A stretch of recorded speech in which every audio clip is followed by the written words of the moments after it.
There's been this conflict over whether government snipers are operating in some cities.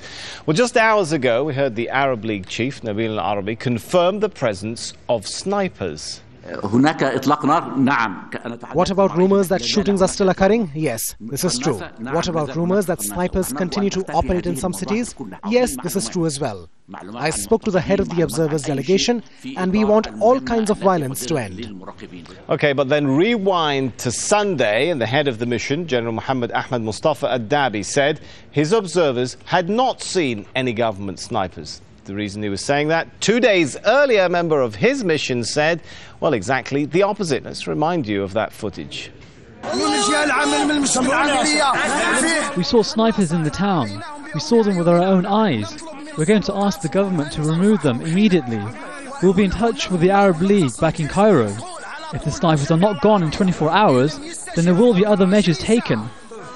Let's try and make some sense of all of this and bring in Al Jazeera's senior political analyst, Marwan Bishara. So, Marwan, what do you make of all these conflicting signals? Have they or haven't they seen snipers? Or is that not the point? Is it more politics here that needs to be protected? Actually, you can say they could all be right, in the sense that the Syrians are playing the good old traditional cat and mouse game with the Arab League. So when the Arab League observers show up, they try to disappear. Sometimes they don't disappear completely. Certainly, as NABIL EL-ARABY said, the heavy machinery was pulled out from some of the places where the observers were, and that's why we saw some of those huge manifestations, huge demonstrations of Syrians and the likes of the city of Idlib and so on and so forth. So in a way, the Syrians are playing this game with the Arab League in order to give the impression that they are abiding by the demands of the Arab League. On the other hand, they are still going after peaceful demonstrators in the various parts of Syria where there are no observers. But when it comes to the issue, Marwan, of snipers, I mean, that's either way, you've got to have either seen them or not seen them. There's definitely something murky there, isn't there? I mean, when you look at what Amnesty International is saying, they're saying that appointing Mohammed Al-Dabi to lead the observers mission is a mistake. It undermines the credibility of this mission because he used to lead the military intelligence of Sudan, which has been accused of all kinds of abuses. Is there something going on there? Well, what we heard from Mr. EL-ARABY today is that he defended the record of Mr. Al-Dabi, and he said he looked carefully into it and he thinks Mr. Al-Dabi is a credible observer. The problem with this observer mission, Sami, is that most of these people are not equipped, are not trained for this kind of mission. All of them are bureaucrats, members of Arab governments. Two, there's only 70 of them in 7 different cities. Still 30 are supposed to go up there to Syria this week.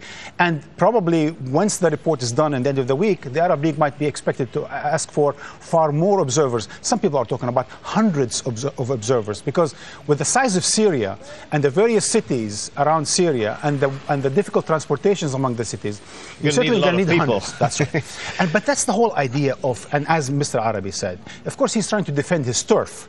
But the point of this mission is get as many observers as you can into Syria and allow the Syrians to go out and demonstrate in masses. And I think that will definitely put the regime on the spot. The regime cannot respond to demonstrators. Demonstrators go out peacefully. Hopefully that will make the revolution more peaceful and take away those elements who are trying to militarize the revolution in Syria. Is the Arab League really ready for a scenario where it could come out and say the Syrian government hasn't complied 100%? Because if that happens, the next question is, what's next?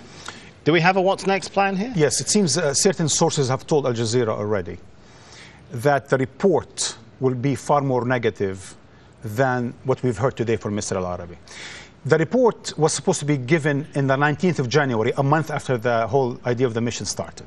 But now it seems Mr. EL-ARABY is saying we're going to have a report at the end of this week. That means there is a more urgency to the matter. There's certainly far more public pressure, Arab and Syrian, on the Arab League.